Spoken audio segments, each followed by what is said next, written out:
तो रीइंकार्नेटेड की पिछली एपिसोड के एंड पे हमने देखा था कि जाउची के पास उसकी नई मेरिडियंस का सेट आ चुका है और साथ में उसके पास इवल कार्ड की 7 मेरिडियन पॉइंट्स भी हैं जिनको अनलॉक करने पर उसे बहुत ज्यादा पावर मिलेगी। और वो इस वक्त चीलोंग माउंटेन के ऊपर होता है और कहता है अब मैं यहाँ से अपनी कल्टीवेशन की जर्नी स्टार्ट करने वाला हूँ। प्रिंसेस उसकी हिवनली पॉइजनस बीड के अंदर चली जाती है 3 दिन के लिए रेस्ट करने के लिए। एपिसोड की शुरुआत में 7 दिन के बाद का सीन दिखाया जाता है। प्रिंसेस यानी कि मोली हिवनली पॉइजनस बीड के अंदर रेस्ट कर रही होती है। जब वो अपनी आंखें खोलती है तो वो कहती है मैं तो हिवनली पॉइजनस बीड के अंदर हूँ। लगता है कि मैंने कुछ ज्यादा ही दिन तक रेस्ट कर ली। और वो हिवनली पॉइजनस बीड से बाहर निकलती है। मोली बाहर निकलने के बाद कहती है लगता है कि मैंने कुछ ज्यादा ही लंबी नींद ले ली, मैं पूरे 7 दिन तक सोती रही, पता नहीं अब वो बेवकूफ यहाँ पर क्या कर रहा होगा। मोली बाहर निकलने के बाद सामने की तरफ देखती है तो सामने एक झरना होता है। जाउची उस झरने के पानी के नीचे ट्रेन कर रहा होता है। झरने का पानी उसकी बॉडी के ऊपर गिरता है। वो यहाँ पर नीचे बैठकर ट्रेन कर रहा है, लेकिन जैसे ही पानी उसके ऊपर गिरता है उस पानी के प्रेशर के साथ उस पानी के अंदर डूब जाता है और डूबने के बाद वहाँ से बाहर निकलता है। मोली चिल्लाकर उसे कहती है बेवकूफ कहीं के, क्या तुम मरना चाहते हो? तुम्हारी कल्टीवेशन इस वक्त एलिमेंट्री राम के फर्स्ट लेवल पर है। तुम्हें लगता है कि चश्मे के ऊपर से गिरने वाला पानी उसका प्रेशर इतना कम है कि वो तुम्हें मार नहीं सकता, तुम्हारे पास बहुत ही कम फोर्स है। मोली उसे कहती है अच्छा ठीक है मैं तुम्हें उठाकर पानी के बाहर ले जाती हूँ। कहते हैं नहीं मुझे तुम्हारी हेल्प की जरूरत नहीं है, मैं ये सब कुछ खुद ही कर सकता हूँ। और वो चलता हुआ पानी से बाहर आ जाता है। बाहर आने के बाद मोली उसे कहती है तो अब ये मत कहना कि पिछले 7 दिन से तुम इसी डेंजरस टेक्निक को अप्लाई करके अपनी कल्टीवेशन को बढ़ाने की कोशिश कर रही हो। क्या तुम्हें लगता है कि इस तरह तुम्हारी फिजिकल स्ट्रेंथ बढ़ जाएगी? जाउची की हालत काफी ज्यादा खराब होती है। वो उसे कहता है हाँ बिल्कुल ऐसा ही है, पिछले 7 दिन से मैं यहीं पर इस झरने के नीचे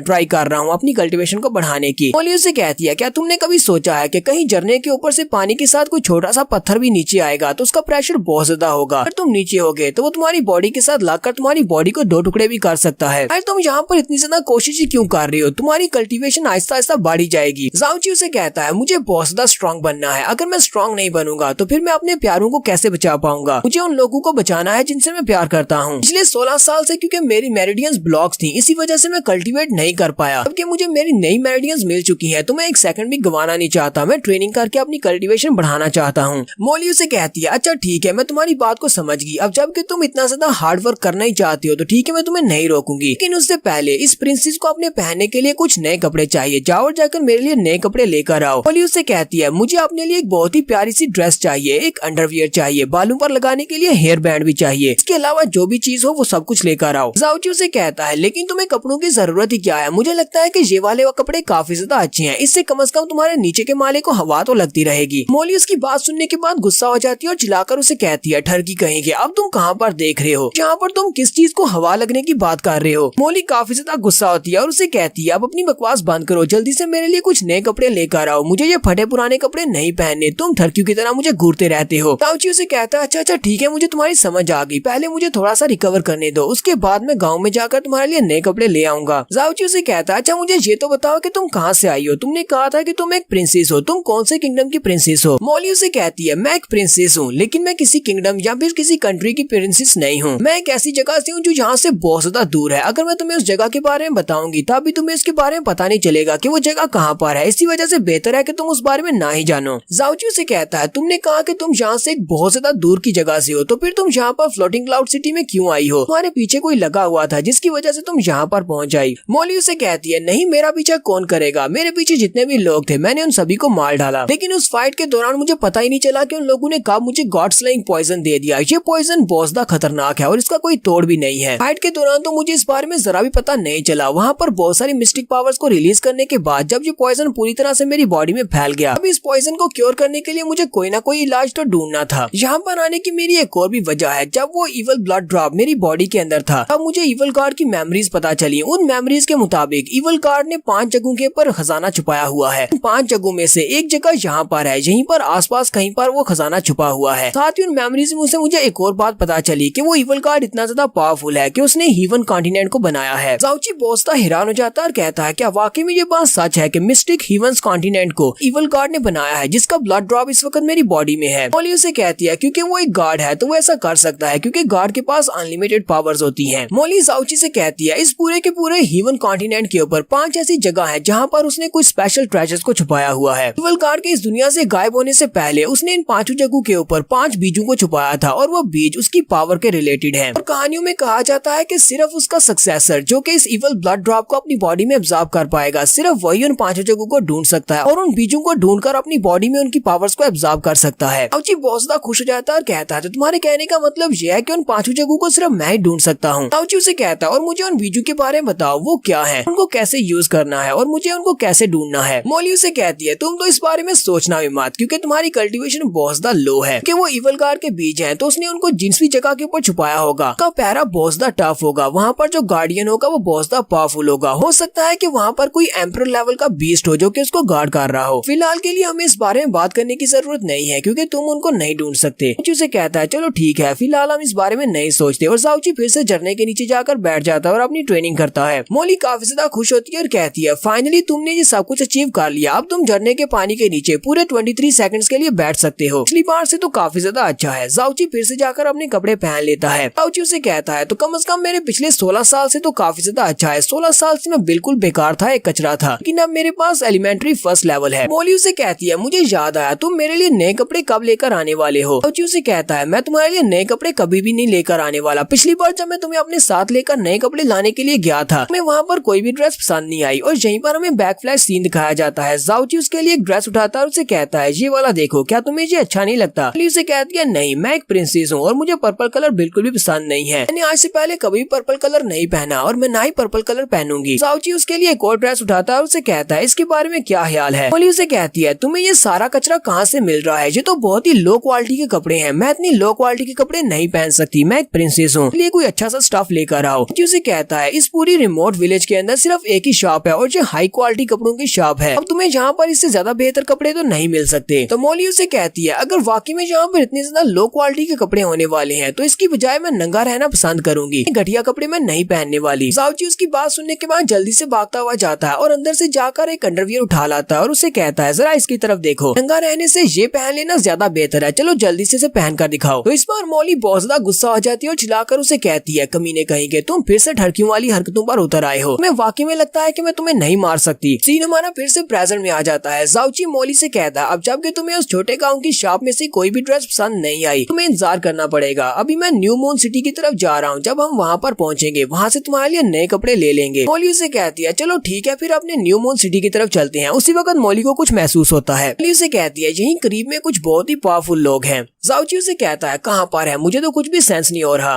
मॉली उसे कहती है जरा आसमान की तरफ देखो, वहाँ पर 4 लोग हैं जो कि काफी ज्यादा पावरफुल हैं। वो लोग मिस्टिक वॉइड फ्लाई टेक्निक को यूज कर रहे हैं। मॉली जाओची को बताती है कि वहाँ पर टोटल 5 लोग हैं, उनमें से 4 लोग जो कि आगे हैं, चारों अपने हीवनली मिस्टिक लेवल पर हैं। उनमें जो 5वां है वो बहुत ज्यादा पावरफुल है, वो अपनी हीवनली मिस्टिक राम के पीक पर है, यानी कि वो बहुत ही जल्दी एम्परर लेवल पर प्रमोट होने वाला है। तो वो सभी लोग सामने की तरफ जा रहे होते हैं तो जाओची उनकी तरफ भागना शुरू कर देता है। मॉली उसे कहती है जरा रुको, तुम कहाँ पर जा रहे हो, तुम उनका पीछा क्यों कर रहे हो, नहीं तुम उन सभी के सामने जाकर रिक्वेस्ट तो नहीं करने वाले कि वो तुम्हें अपना डिसाइपल बना ले। जाओची उसे कहता है नहीं ऐसी बात नहीं है, अब मेरे पास पहले से एक मास्टर है तो फिर मुझे एक और मास्टर क्यों चाहिए होगा। मुझे बात अजीब नहीं लगती कि ये सारे के सारे पावरफुल मास्टर उस तरफ क्यों जा रहे हैं। मुझे लगता है कि वहाँ पर एक बहुत ही पावरफुल मिस्टिक डिमोनिक बीस्ट होगा। सारे वहाँ पर जाने के बाद उस मिस्टिक बीस्ट को मारकर आपस में फाइट करते हैं। उस मिस्टिक बीस्ट को लेने के लिए सभी लोग मारे जाते हैं तो मुझे वहाँ से काफी कुछ मिल सकता है। मॉली से कहती है मुझे तुम्हारा ये आइडिया बिल्कुल भी ठीक नहीं लग रहा, बाकी में वहाँ पर कोई पावरफुल मिस्टिक बीस्ट हुआ तुम वहाँ पर जाकर ज्यादा कुछ नहीं कर पाओगे, वो मिस्टिक बीस्ट तुम्हें सबसे पहले मार डालेगा। जाओची उसे कहता है अच्छा छोड़ो ना, वैसे हम लोग वहाँ पर दूर रहकर सब कुछ देखेंगे। अगर वाकई में वो लोग उस मिस्टिक बीस्ट को मारने में कामयाब होते हैं तो वो सारे के सारे मिस्टिक बीस्ट को उठाकर अपने साथ तो नहीं ले जाएंगे, वहाँ पर कुछ ना कुछ तो बचेगा। मॉली उसे कहती है चलो ठीक है, फिर मैं भी तुम्हारे साथ ही चलती हूँ और देखती हूँ कि वहाँ से क्या मिलने वाला है। जाओची सीधा जाकर उस पीक के पास खड़ा हो जाता है। उस पीक के ऊपर लिखा होता है स्कारलेट ड्रैगन प्रोहिबिटेड रीजन। साथ ही वहाँ पर एक पत्थर के ऊपर नोट भी लिखा होता है कि जिसके पास भी बेसिक मिस्टिक राम के 5th लेवल से कम की पावर्स हैं, वो इस तरफ आने का सोचे भी मत। हमारा जाओची तो इस वक्त अपने एलिमेंट्री राम के 1st लेवल पर है, यानी कि ये बेसिक से बहुत ज्यादा लो है। तो इन माउंटेन्स के अंदर एक ड्रैगन रहता है तो जाओची चलता हुआ सीधा आगे बढ़ जाता है, जबकि वो 5 मास्टर्स भी पर उस ड्रैगन के डैन के सामने जाकर रुकते हैं। तो लोग कहते हैं यही करीब पर कहीं पर उस ड्रैगन का घोंसला होगा, हमें यहीं पर आसपास देखना पड़ेगा। तो उनके साथ जो हाई लेवल का मास्टर होता है वो बाकी सबसे कहता है क्या तुम लोग वाकई में इस बारे में श्योर हो कि यहाँ पर जो ड्रैगन है उसकी स्ट्रेंथ इवनली मिस्टिक लेवल पर है। उसका जूनियर उसे कहता है मास्टर हाँ बिल्कुल ऐसी ही बात है, लोगों ने इस बात को वेरीफाई किया है, उस ड्रैगन की पावर हिवनली परफाउंड लेवल पर है। तो उनका एल्डर उनसे कहता है अगर हम इस ड्रैगन को मारकर इसकी बॉडी के अंदर से इसके मिस्टिक कोर को निकाल पाए तो हमें इसका फायर एट्रीब्यूट मिल जाएगा। इस कोर की मदद से हम लोग अपने यंग मास्टर की बर्निंग हीवन आर्ट्स को पहले से ज्यादा बढ़ा सकते हैं, वो ब्रेक थ्रू कर जाएगा और उसकी पावर डबल हो जाएगी। हमारा जाओची भी वहीं पर बार एक पत्थर के पीछे जाकर छुप जाता है और कहता है ये सभी लोग जहाँ पर बर्निंग हेवन आर्ट्स की बात कर रहे हैं, इसका मतलब यह है कि ये एक बड़े सेक्टर बर्निंग हेवन सेक्टर से जहाँ पर आए हैं। तो यहीं पर हम लोग अपनी एपिसोड 18 का एंड करेंगे। तो नेक्स्ट एपिसोड में देखेंगे कि जहाँ पर ड्रैगन की कोर किसको मिलने वाली है। एपिसोड की एक्सप्लेनेशन अच्छी लगी हो तो कमेंट करके जरूर बताइएगा। चैनल को सब्सक्राइब कर दें, वीडियो को लाइक और शेयर कर दें। शुक्रिया।